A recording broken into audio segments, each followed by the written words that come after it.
Welcome to Empower Today. I was really excited a few months ago. As you may know if you've seen any of these before, I do love Jaws. Here's all my Jaws collection. People give me stuff before church services. It's brilliant. But I was excited a few months ago because on Facebook, which never ever, well, it's just so exciting, isn't it? Joe and I saw this robotic shark. And if you bought it, it was only about £19. It would come to you from America, and it moved because it had a cable that linked up and charged it, and then you could take the cable out. And it really looked like a shark. And Joe looked at me, he said, it's £19. I said, yeah, but look at it. I mean, come on. She went, all right, I'll buy it for you. And she bought it for me. It came in a package. I'd forgotten about it because it was so long in coming. And then when it came, that is what I got. That. Look at it. It doesn't even look like a shark. For crying out loud, it's smiling. It's smiling. And so we charged it, and it didn't charge properly.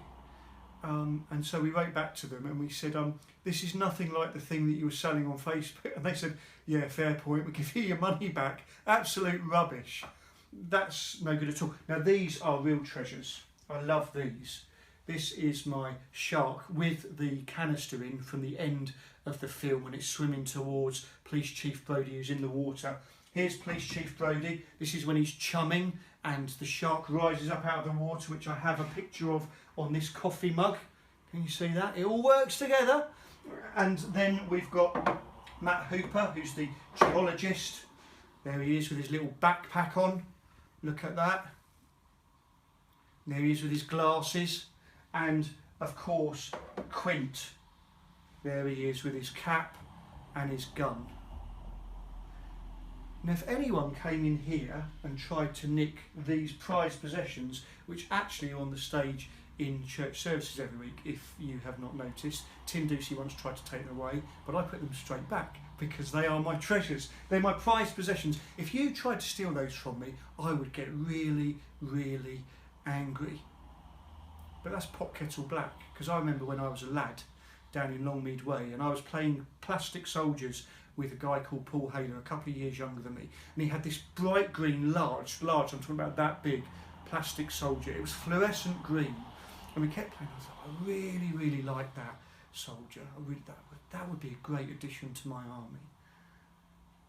And so at the end of our playing together, when you pack all your soldiers away, I just got the fluorescent green one, and I nipped it in my metal tin, and I walked the 5 houses home.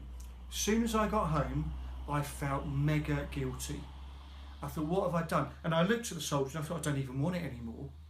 And so what I did was, I took it down another day when we played and I snuck it back in to his collection.